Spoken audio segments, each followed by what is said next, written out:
Hello everyone, welcome to another video of class 9th maths chapter number 2 polynomials। इसके पहले हम दो videos cover कर चुके हैं जिसमें मैंने आप लोगों को इस चैप्टर का introduction, specially 2.1 exercise, basics, polynomials होते कहाँ क्या हैं, कैसे बने, ये सारी चीज़ें आपको उन दोनों वीडियोस में मैंने समझा दिए हैं। अब आज हम लोग डिस्कस करेंगे एक्सरसाइज 2.1। ठीक है, आज हम लोग एक्सरसाइज 2.1 को डिस्कस करेंगे। नेक्स्ट वीडियो में हम लोग आगे के टॉपिक्स के बारे में डिस्कस करेंगे। आज सिर्फ हम लोग एक्सरसाइज सॉल्व करेंगे। चलिए टाइम वेस्ट नहीं करते हैं, एक्सरसाइज को सॉल्व करते हैं। पहले क्वेश्चन में which of the following expressions are polynomials in one variable and which are not, state reasons for your answer. Okay, 4x² - 3x + 1 + 7। पहले क्वेश्चन को अच्छे समझिए कि हमसे इसमें एक्चुअली पूछा क्या है। इसमें सिर्फ हमसे ये नहीं पूछा है कि विच of the following is polynomial. Polynomial के साथ इसने एक और वर्ड ऐड किया है कि पॉलिनोमियल इन वन वेरिएबल। ठीक है, मैंने आपको बताया था पॉलिनोमियल 4x भी है, 4x² + 2 भी है, 4x² - 2y भी पॉलिनोमियल है। क्यों? दोनों में फर्क ये है कि बाकी के पहले वाले जिसमें सिर्फ x था वो वन वेरिएबल में थे, और जिसमें हमने x और y दोनों ऐड किया है वो टू वेरिएबल्स में है। ठीक है, आई होप आपको समझ में आ गया हो। 4x² - 3x + 7 ये है पॉलिनोमियल, इन वन वेरिएबल भी है। ठीक है, क्योंकि इसमें सिर्फ एक ही वेरिएबल है which is x। Second question y² + 2 ये भी है। कौन कौन सी हमारी दो कंडीशंस को फुलफिल कर रहा है? कोई भी पॉलिनोमियल इन वन वेरिएबल तभी होगा। देखो, पहली बात तो है कि पॉलिनोमियल कब होगा, जब उसके सभी वेरिएबल्स की पावर एक होल नंबर हो, स्क्वायर नहीं, होल नंबर हो। होल नंबर स्टार्टिंग फ्रॉम 0, ये हमारे होल नंबर्स होते हैं, काउंटेबल नंबर्स। ऐसा नहीं कि 0.1 भी हमारे होल नंबर हो गया, वो नहीं हमारा whole number. All number starting from 0 count which are countable, 0 1 2 3 4 ये सारे हमारे होल नंबर्स होते हैं। ठीक है, अब अगर कोई कहे कि पॉलिनोमियल इन वन वेरिएबल कौन से, पॉलिनोमियल इन वन वेरिएबल के लिए दो कंडीशंस हो जाती हैं। ये तो हो ही, ये कंडीशन फुलफिल करे ही, साथ में उसका जो वेरिएबल हो वो सिर्फ और सिर्फ एक ही हो, या तो x हो या y हो या z हो या एक्सेट्रा चाहे जो हो, लेकिन सिर्फ एक ही वेरिएबल हो उसके पास। ठीक है, इन्हीं के बेसिस पे हम सॉल्व करें क्वेश्चंस। सेकेंड वाला है y² + √2। देखो, y² में y एक वेरिएबल है और y² यानी कि जो वेरिएबल है उसकी जो एक्सपोनेंट है, एक्सपोनेंट मीन्स पावर है, वो एक होल नंबर है 2 which is a whole number. So y² + √2 is a whole. अभी आप कहोगे ये √2 है, इसकी वजह से होल नंबर नहीं होगा। क्यों नहीं, मतलब पॉलिनोमियल नहीं होगा? क्यों नहीं होगा? क्योंकि मतलब आपके अकॉर्डिंग नहीं होगा, पर मैं कहूँगी होगा।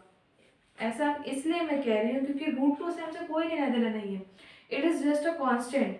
हमसे मतलब होता है वेरिएबल से, variable must be single if, अगर हमसे पूछा गया पॉलिनोमियल इन वन वेरिएबल, और अगर पॉलिनोमियल है कि नहीं है उसकी वेरिएबल्स की पावर होल नंबर होनी चाहिए। अगर यही y² की जगह y की पावर √2 दिया होता तो ये वेरिएबल नहीं, ये हमारा पॉलिनोमियल नहीं होता। तब तो दूसरी कंडीशन में आने की जरूरत नहीं थी। पॉलिनोमियल नहीं तो पॉलिनोमियल वन वेरिएबल कहाँ से हो जाएगा? ठीक है, सो नेक्स्ट क्वेश्चन हम लोग पढ़ते हैं, आपको धीरे धीरे और अच्छे से क्लियर होगा। थर्ड है 3√2 + t√2। क्वेश्चन को मैं अच्छे से समझा रहा हूँ आपको। ठीक है, थर्ड क्वेश्चन है 3√2 + t√2। What is this?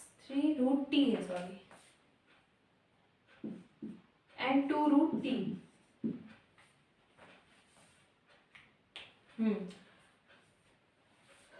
तो यहाँ पे देखो 3√2, 3√t और t√2, इसमें वेरिएबल तो एक है, वेरिएबल से मतलब हमने पहले हम चेक करेंगे weather it is a polynomial और नॉट।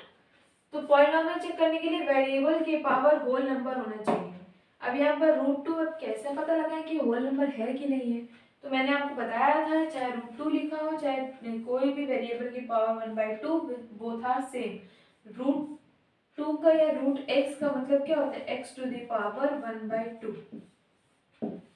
ठीक है, तो इसके अकॉर्डिंग 1/2 जो है हमारा वो पॉलिनोमियल नहीं है, मतलब होल नंबर नहीं है, तो ये हमारा जो एक्सप्रेशन है ये पॉलिनोमियल नहीं है। और यहाँ पर √2 है, ये वाला टर्म तो फुलफिल कर रहा है डिमांड कि पावर जो है वो हमारी 1 है। यहाँ पे t की पावर क्या है? 1 है, which is a whole number. ये टर्म तो फुलफिल कर रहा है, बट ये टर्म डिस्क्वालीफाई हो गया, जिस वजह से ये पॉलिनोमियल नहीं है। Now fourth question, y plus 2/y। अब देखो यहाँ पर fourth question, y plus 2/y। अब ये पॉलिनोमियल है कि नहीं है? अब आप कहोगे है, क्यों नहीं है भाई? y की पावर 1 है, y की पावर 1 है। नहीं, ऐसा नहीं होता, y हमेशा न्यूमरेटर में होना चाहिए। अब इसको न्यूमरेटर में लेके जाएंगे तो कैसे लिखेंगे? y प्लस 2 की power y to the power -1 है ना। ये अगर डिनोमिनेटर से उठ के न्यूमरेटर में आएगा तो यहाँ पर पावर में -1 हो जाएगा। ठीक है, कैसे? मैं इसको आपको सॉल्व करके दिखाऊं। कोई भी चीज मैथ्स में रटनी नहीं है, समझनी है कि ये हुआ कैसे आके। अब मैं सिर्फ इतना टर्म लिखूंगी, ठीक है, इसी को चीज को मुझे आपको समझाना है। जैसे कि 2/y लिखा हुआ था। अब मैंने आपको बताया था x की power 0 which is equals to 1। किसी भी बेस में अगर 0 हो तो उसकी वैल्यू किसकी इक्वल हो जाती है? 1 के इक्वल हो जाती है। तो यहाँ पे 2 के साथ हम लोग ऐसे नहीं लिख सकते y टू द पावर 0, नहीं लिखा जा सकता, लिख सकते हैं ऐसे। अब देखो यहाँ पर नीचे y की पावर क्या है? 1 है। 2 इंटू वाई की पावर 0 -1 डिवाइड में है तो यहाँ पर पावर माइनस होगी, मल्टीप्लाई में तो पावर ऐड होती है। तो अब इसको सॉल्व करें तो क्या आ जाएगा? 2 टू द पावर -1। तो हम इसको डायरेक्ट ऐसे लिख सकते हैं। ठीक है, अब यहाँ पर देखो y की पावर 1 है, y की पावर -1 है, -1 is not a whole number, तो ये हमारा फोर्थ क्वेश्चन पॉलिनोमियल नहीं हुआ, इसने हमारे कंडीशंस को फुलफिल नहीं किया है। नाउ नेक्स्ट क्वेश्चन, इतने स्पेस में मैं आपको समझा दूंगी। ठीक है, ये सब कुछ नोट कर लीजिएगा, इंपॉर्टेंट है। क्वेश्चन नंबर 5 है, x to the power 10 plus y cube plus t to the power 50। x to power 10 plus y cube plus t to the power 50, जो भी क्वेश्चन, यही क्वेश्चन मेरे हिसाब से, हाँ यही है। ये हमारा पॉलिनोमियल है कि नहीं है? अब आप लोग कहोगे नहीं है भाई, यहाँ पर x y 3 है ये पॉलिनोमियल। देखो पॉलिनोमियल की पहचान क्या है? वेरिएबल की पावर हमेशा होल नंबर होनी चाहिए। यहाँ पर x y और t ये 3 वेरिएबल्स हैं। x to the power 10, y to the power 10, t to the power 50, 10 3 50, क्या ये हमारे होल नंबर्स नहीं है? यहाँ पर वेरिएबल की पावर है ना होल नंबर। हम एक एक टर्म को देखेंगे, वेरिएबल का जो जिस टर्म में वेरिएबल है हम उसे देखेंगे। तो यहाँ पर ये हमारे पॉलिनोमियल की कंडीशन तो फुलफिल कर रहा है, लेकिन हमसे क्वेश्चन में क्या पूछा गया है? Whether it is a polynomial in one variable और not. So polynomial in one variable तो नहीं है, क्योंकि यहाँ पे वेरिएबल कितने हैं? 3 टाइप्स के, x y t। सो हम इसका आंसर क्या लिखेंगे? that it's a polynomial but not a polynomial in one variable. Why? Because there are 3 variables in this expression x, y and t. ठीक है, अब आपको समझ में आ गया होगा। नेक्स्ट क्वेश्चन की तरफ चलते हैं। Now question number 2, right the coefficients of x square in each of the following. Coefficient मैंने बताया था जो भी हमारा जो नंबर होता है किसी वेरिएबल के साथ होता है, या जो कांस्टेंट वेरिएबल्स के साथ होते हैं उन्हें हम कोएफिशिएंट कहते हैं। किसी भी एक्सप्रेशन में हमसे अलग अलग कोएफिशिएंट पूछेगा, या तो x का कोएफिशिएंट पूछेगा या x स्क्वायर का कोएफिशिएंट पूछेगा। So first question is 2 plus x square plus x. अब आपसे पूछा गया क्वेश्चन में कि एक्स स्क्वायर का कोएफिशिएंट क्या है, तो इसमें हमें दिख रहा है कि एक्स स्क्वायर का कोएफिशिएंट क्या है? 1 है। अगर मैं आप लोगों से पूछ लेती कि x का कोएफिशिएंट क्या है, तो यहाँ पर x का कोएफिशिएंट भी 1 है। ठीक है, कैसे मैं दिखा रही हूँ। पहला क्वेश्चन है हमारा 2 plus x square plus x. Coefficient पूछा गया एक्स का, एक्स का कॉफिशिएंट यहाँ पर क्या है 1 है, नहीं लिखा है लेकिन यहाँ पर होता है एक्स स्क्वायर का, तो हमारा आंसर क्या हो जाएगा, coefficient of x square is coefficient of x square is 1। और यहाँ पर अगर मैं आपसे पूछ लेती कि coefficient of what is the coefficient of x, तो आप कहोगे ये भी 1 के इक्वल है। नेक्स्ट सेकेंड क्वेश्चन है 2 minus x square plus x cube. इसका कॉफिशिएंट क्या है 2 का, सॉरी हमसे किसका पूछा गया एक्स स्क्वायर का। अब एक्स स्क्वायर का कॉफिशिएंट क्या है 1, कर रहे गलत, एक नंबर कट गया, 1 नहीं है यहाँ पर, ध्यान से देखो यहाँ पे माइनस लिखा हुआ है, तो यहाँ पर क्या होगा -1। इसको हम ऐसे भी तो लिख सकते हैं ना 2 plus into -1 into x square plus x cube, है ना। तो यहाँ पर जो हमारा कॉफिशिएंट है ये कितना हो जाएगा -1। अच्छा अगर मैं आपसे पूछ लेती कि एक्स क्यूब का कॉफिशिएंट क्या है, तो आप आंसर दोगे it is 1। Next question third number π/2 x square plus x. Third है π/2 एक्स स्क्वायर प्लस एक्स। तो यहाँ पर कॉफिशिएंट क्या है एक्स स्क्वायर का π/2। फोर्थ क्वेश्चन √2x - 1, √2x - 1, इसमें कॉफिशिएंट एक्स स्क्वायर का। अब भाई यहाँ पर एक्स स्क्वायर तो है ही नहीं, कहीं दिख रहा है एक्स स्क्वायर, आपको कहीं दिखा एक्स स्क्वायर नहीं है ना, तो उसका कॉफिशिएंट भी 0। जब एक्स स्क्वायर नहीं है हम ऐसा भी सपोज कर सकते हैं ना +0 इंटू एक्स स्क्वायर। अब 0 का जिससे मल्टीप्लाई करो उसका वो टर्म ही गायब हो जाएगा, भाई 0 आ जाएगा, तो इसीलिए हम कहेंगे कि इसका कॉफिशिएंट है ही नहीं या 0 है answer. Okay next question 3 give one example each of binomial of degree 35 and monomial of degree 100। अच्छा आपको एक बाइनोमियल का लिखना है example of degree 35 and monomial of degree 100। पहले बाइनोमियल क्या होता है, पॉलिनोमियल बताया आप लोगों को, जिनकी पावर एक्स की पावर जो वेरिएबल्स की पावर होती है that is a whole number, वो हमारे पॉलिनोमियल्स होते हैं। पॉलिनोमियल का पार्ट होता है बाइनोमियल। बाइनोमियल वो होते हैं जिनमें 2 टर्म्स होते हैं, और क्या बोला है हमसे मोनोमियल। मोनोमियल वो होते हैं जिनमें एक टर्म होता है, अगर 3 टर्म हुए तो वो ट्राइनोमियल होता है। सो 4 टर्म्स का इन लोगों ने कुछ बताया नहीं है, 3 टर्म्स तक है, वही आप नाम याद रखिए। डिग्री क्या होती है, degree is the highest power.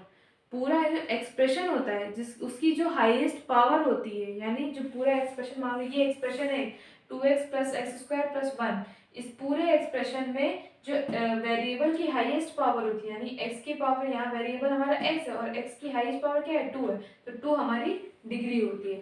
तो इन लोगों ने हमसे कहा है कि हमें एक बाइनोमियल बनाना है जिसकी डिग्री 35 है, 35 डिग्री का बाइनोमियल। तो आराम सी बात है, पहले तो ये ध्यान दो कि इसमें टर्म क्या होने चाहिए, 2 टर्म होने चाहिए बाइनोमियल में। तो हम लिख दिए भाई x और x। अब इनको डिफरेंशिएट कर देते हैं, हाईएस्ट डिग्री 35, जरूरी नहीं है जो हाईएस्ट डिग्री वो पहले ही आए, बाद में भी लिख सकते हैं। यहाँ पे 5x + 2x बन गया हमारा एक बाइनोमियल ऑफ हाईएस्ट पावर और डिग्री 35। अब एक मोनोमियल ऑफ पावर 100 बना दो, ये बन गया x⁻100, और बन सकता है 2x⁻100, जरूरी आप x ही लो, आप 2y भी लिख सकते हो। इसमें भी आप इसमें बाइनोमियल बनाने इसीलिए 2 टर्म्स ही जरूरी, और सिर्फ 2 ही होंगे, 2 से ज्यादा नहीं होंगे, ठीक है। या फिर आप सिर्फ इतना भी लिख सकते हैं 5x + 2, 5x⁵ + 2, ये भी तो बाइनोमियल है क्योंकि यहाँ पर 2 टर्म हैं, ठीक है। Now fourth question right the degree of each of the following polynomials. Degree का कॉन्सेप्ट तो इससे पहले वाले क्वेश्चन मैंने अच्छे समझा दिया है। मैं आपको क्वेश्चंस रीड करूंगी और आप लोगों को डिग्री खुद ही आप लोगों को पता चल जाएगा, इजी क्वेश्चन है। फर्स्ट है 5x³ + 4x² + 7x। सो इसमें आप देखिए x की हाईएस्ट पावर कौन सी है इस पूरे एक्सप्रेशन में 3, तो इसकी डिग्री 3 हो जाएगी। नेक्स्ट है 4 - y², तो इसमें वेरिएबल क्या है y, और इसकी हाईएस्ट पावर कौन सी दिख रही है आपको पूरे एक्सप्रेशन में, तो वो है 2। नेक्स्ट है 5t माइनस रूट 7। अब इसमें 5t में t की पावर अगर कुछ नहीं लिखा है तो इसका मतलब इट इज 1। तो 5t माइनस रूट 7 इसके हाईएस्ट पावर यानी कि डिग्री क्या हो जाएगी 1। 3 है, 3 में तो भैया हम इसमें तो हमको ये कांस्टेंट पॉलिनोमियल है। ठीक, फोर्थ क्वेश्चन है, क्वेश्चन नंबर कौन सा है आप लोग देख लीजिएगा। 3 दिया हुआ है, अब हम इसको यहाँ ऐसे भी तो लिख सकते 3x टू द पावर 0, है ना, मैंने आपको बताया हुआ है x to the power 0 is equals to 1। So 3 यहाँ पर हमारी डिग्री क्या आ जाएगी, degree is equals to 0। Constant polynomials की डिग्री हमेशा 0 होती है, लेकिन जो 0 पॉलिनोमियल होती है उसकी डिग्री नॉट डिफाइंड होती है। अब ऐसा क्यों है, आप ये पहले वाली वीडियो में जाकर के देखिए। Now question number 5, classify the following as linear, quadratic and cubic polynomials. So जो जिन एक्सप्रेशंस की पावर होती है वो अगर 1 है, मतलब हाईएस्ट पावर यानी कि डिग्री, अगर जिन एक्सप्रेशंस की डिग्री या जिन पॉलिनोमियल्स की डिग्री 1 होती है वो लीनियर होते हैं, 2 होती है वो क्वाड्रेटिक होते हैं, 3 होती है वो क्यूबिक होते हैं। ठीक है, बस ये थिंग पूछे। सो फर्स्ट है एक्स स्क्वायर प्लस एक्स। अब इसमें x square plus x, x square की पावर मतलब एक्स की पावर 2, इसमें डिग्री 2 आ रही तो ये क्वाड्रेटिक है।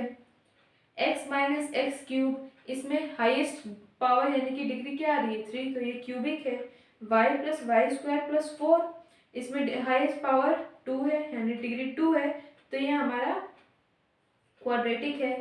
1 प्लस एक्स, इसमें x की पावर क्या है 1, यही हमारी डिग्री भी है, सो ये हमारा लीनियर पॉलिनोमियल है।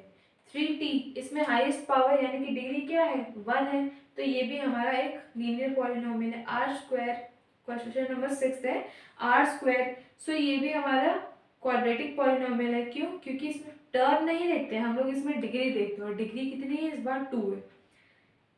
7x क्यूब, सेवन्थ क्वेश्चन में 7x क्यूब, x की पावर 3 है और इसका मतलब इसकी डिग्री मतलब इसकी डिग्री 3 हुई और ये एक क्यूबिक पॉलिनोमियल हुआ।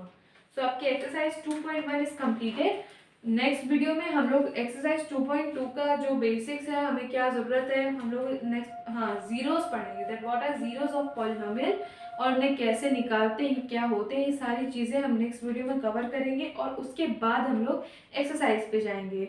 और आप लोग जो ये मैं समझा रही ना शुरुआत में इंट्रोडक्शन वीडियो किसी भी एक्सरसाइज का या चैप्टर का, उसे स्किप मत कीजिएगा क्योंकि बहुत इंपॉर्टेंट होते हैं, ये आपकी बैकबोन होती है। फिर आप इसके बाद आप इसको पढ़ के आप चाहे आरडी के क्वेश्चन सॉल्व करें, चाहे आरएस के क्वेश्चन सॉल्व करें या प्रीवियस ईयर उठा के देखें, कोई मैटर नहीं करता, आप सारे क्वेश्चंस कर ले जाओगे। लेकिन अगर आपने ये बेसिक्स छोड़ा तो आप ढंग से एनसीईआरटी भी नहीं कर पाओगे, एनसीईआरटी भी आपकी अच्छी है, ठीक है। और टिल देन स्टे ट्यून्ड, मैं आपको नेक्स्ट वीडियो में आप लोगों को बताऊंगी कि इसके बेसिक्स क्या है, नेक्स्ट एक्सरसाइजेस के। Okay, bye bye.